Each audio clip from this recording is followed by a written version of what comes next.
Hi, everybody. Welcome to Amateur Decorating Like a Pro. I am Catherine. When I decorated the front porch, the weather was amazing. I was out there with short sleeves on and some capris, everything that looked like it was going to be summer. And then all of a sudden, once I finished, it turned cold and I couldn't even go outside today to film this introduction. So I'm just here to say happy spring. I hope you enjoy the work that I've done outside. I hope it inspires you to start decorating for spring and or Easter, whatever it takes to inspire you. I hope I've done it today. So thanks a lot for watching, and let's go ahead and jump right into this video.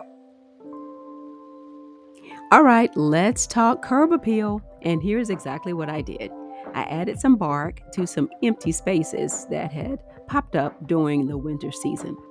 I also removed some of the dead shrubs last year, and then I planted some variegated plants. Now, this year, I'm removing some of the variegated plants because I want to see some color. I found these low how growing running plants at Lowe's. I'll put the name on the screen and the instructions. Plant them at least 12 inches apart. I only purchased 2 of them. Next, I pruned and I added some new potting soil to these mums. They're going to be white. You remember those from last year. And then, well, it was time to touch up these flower pots. I added some small topiary plants to the existing purple heart that was in these pots. And I also added some more organic potting soil. Now, every year I touch up these flower pots using some old high temp paint. Okay, we're going to recycle these boxwood wreaths on the front door. You saw me use them during the holiday season. Basically the same technique, but just a little bit of a different style of arranging. I wanted to add the pop of color, and that is pink. It just so happens that I have so much of it left over from Christmas. Again, recycle it and use it again. Like Christmas, I like to add a twig wreath inside the boxwood wreath. Well, I don't have another twig wreath, and I'm just going to use this garland. What I'm going to do is fold it in half. It's very flexible. And then I'm going to use the wire cutters to cut it at the half mark. Now, I'm not a fan of the red flowers, so I'm just, taking those out. I added some more pink flowers, and I have plenty of pink. So I then just decided to bend the stems of the additional flowers and insert those into that twig wreath. They slide in very easily. When you make that little hook, it keeps the flower from falling out. And I love that. So now that I've reinforced them with the hot glue, I can also do what I love to do best on wreaths that I'm going to put outside, and that is to spray them with fabric stiffener. That's 1 part water, 1 part fabric stiffener. I love this. I still have the same bottle from years ago because I thin it out so much. And once I heavily sprayed them, the very next day, they were ready to be inserted into the wreath. The flowers are inserted into the twig wreath in one direction at an angle. So when you cut it in half, you need to flip one half of it so that it flows in the same direction as the other one on the other side. I've shared with you guys, you want to mirror those images when you're doing 2 wreaths on a door. I use floral wire to secure that garland to the wreath.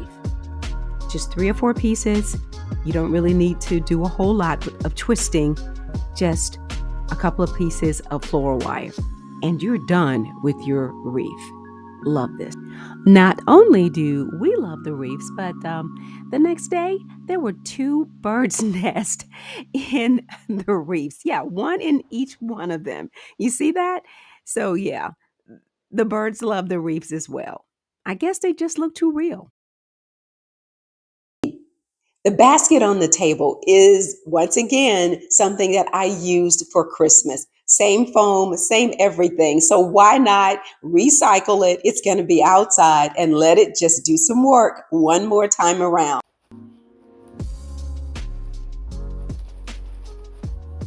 I had these old pieces of moss, so I thought, you know what, let's just glue those down.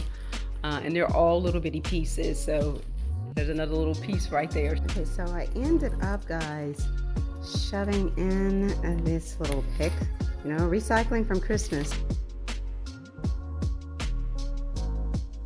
And from here on out, whatever I found in the garage, in the totes, I added. While I was walking last year, a neighbor gave me a bag of amaryllis buds. And I literally took the plastic bag with the buds inside and hung them on a hook in the garage. So until this spring, I had completely forgotten all about them. And I saw these green stems growing out of the bag hanging on the hook. And this is what they were. Isn't it stunning? Next year, this is going to be a centerpiece. That is, if I can remember. But oh my God, I really need to do that. Let me encourage you to start mixing plant in containers.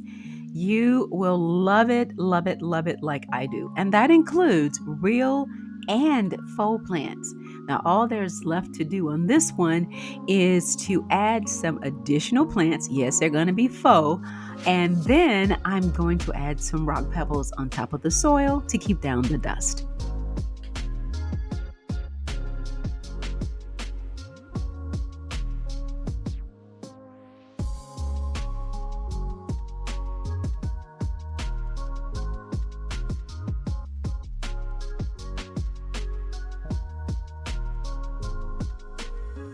Now, the Kimberly Queen Fern is the first to sell out at my local store, and it grows upward, and that's what I love about it. It gives me the height that I need in these tall flower pots.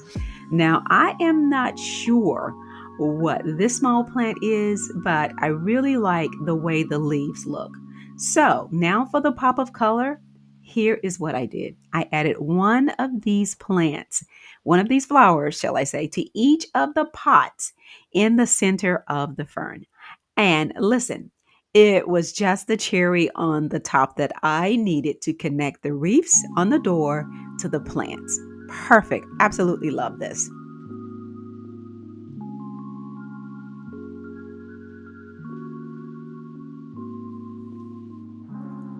So you see those topiaries on the porch? Well, I needed a space filler and I needed it times two. I only had one topiary ball, so I decided to make it into two. I pulled it apart and I used cardboard strips. I cut splits in the bottom of the cardboard and I merged the two pieces together to a comparable height for the topiaries to touch the top of the flower pot. I secured the topiary, the half of the topiary, to the cardboard using hot glue. I also added a little hot glue to the bottom of the cardboard before I stuck it inside the flower pot. That stabilized it. And voila, I have two topiaries on the front porch. Besides, most of the topiaries, when I see them in flower pots that are really too big for them, half of it is down inside the flower pot. This is an idea to help you save money. So I used that preview option on Amazon to see how the larger rug would look underneath that table. Guys, look at this. It was perfection. Perfection. And the quality is absolutely amazing. I love it. Now, I do spray underneath the rugs with pesticide and I spray on top of the rugs with Scotch Guard. So I don't have to worry about it fading. And my rugs usually last several years. These are Amazon's outdoor pillow covers. I secure them to the bench using black elastic that I have actually sewn to the back of the pillow cover. See, my pillows aren't blowing around.